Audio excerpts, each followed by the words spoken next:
YouTube, what's going on? I haven't been on in a minute, been kind of busy working, but I'm back. I wanted to talk about owning your own business versus working a 9 to 5. So basically, entrepreneurship versus a 9 to 5. Which one is better? Which one is worse? The pros and cons of it. Well, there's a lot of pros and cons to it. To each one. The thing about if you own your own business, don't think that you're just gonna be doing things the way you want to do it, like anytime you want to do it. You're gonna be working.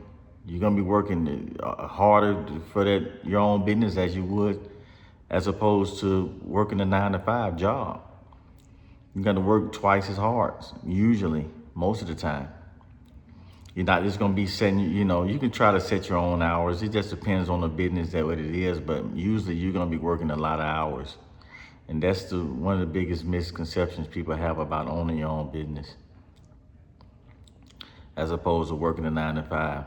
You're working at 9 to 5, you got a boss. You do have a boss or supervisor standing over you or around you, and you got to do stuff.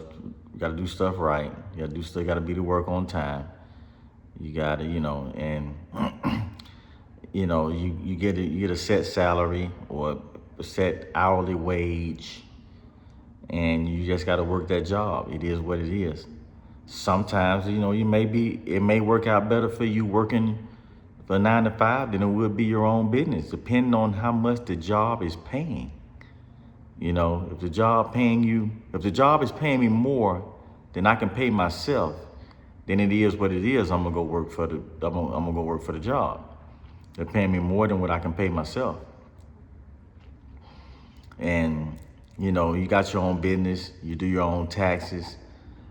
Most of us, when you do got your own business and you're doing your own taxes, you got your tax write-offs. You're not paying much in the taxes as people think. You got your tax write-offs, so you're not paying as much in the taxes.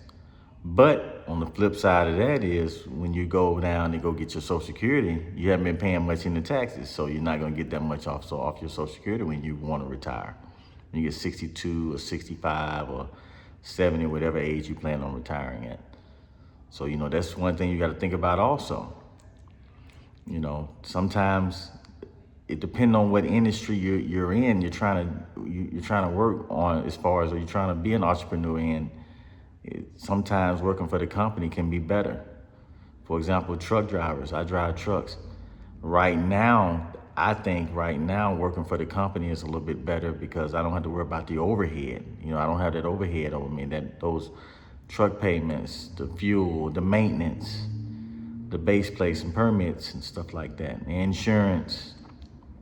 I don't have to worry about that, as opposed to being in having my own truck. I have to worry about all that and trying to find freight that pays good enough to me to make it worth my while.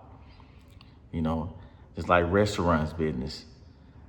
That's a tough business to make it in. That's a hard business, especially when you become a brick and mortar.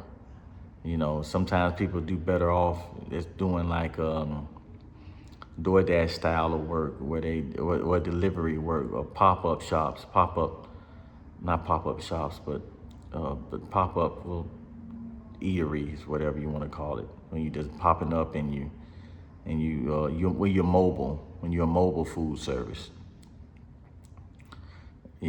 Sometimes that's better than having a brick and mortar. At brick and mortar, you're in one spot. You got to pay that lease on that building, on that space, and it can be upwards of 5,000, 10,000, depending on how big the space is. 3,000 a month before you can even pay yourself. So that's some things you got to think about when you're owning a business versus working for a job, a 9 to 5. You can let pride get in the way and just saying, hey, I got my own business, but yeah, are you making it? Are you making money? Are you saving any money? Some of the people that got 9 to 5s got 401ks and got Roth IRAs and got savings and everything else. Some of them got $400,000 or $500,000 in their 401k, and it's possible. Plenty of people have done it. People had $1 million in their 401k, and there's people that own a business They just had the business front, they had the business going, the business whatever, but they didn't have nothing. They had nothing saved up. They just living paycheck to paycheck because they got a lot of overhead. You know, all they got is pride saying I own a business, but they don't have actual cash. They don't have real cash in the bank, liquid cash. They got credibility, but they don't have liquid cash in the bank. You know, so that's something just to think about out there. You know, I know some of you all want your own business. Some of y'all may like just working for the company, but most of us want our own business. We just like to be our own boss. And but those are things we got to really think about when you're trying to do that, trying to become your own boss. But anyway, you guys like and subscribe to this channel. Go ahead and like this video and subscribe for me. Hit that subscription button for me. And we're going to keep on rocking, keep going. And comment down below and let me know what you think. Give me your stories about owning your own business or just working for the company. Is it working out better for you? Which one works better for you? Which one works best for you? You know, so let me know. Let me know what y'all think. But go ahead and hit that subscription button for me right now. And let's keep on rocking. Let's keep going. Until then, I'll see you guys later. Can't wait to read your comments.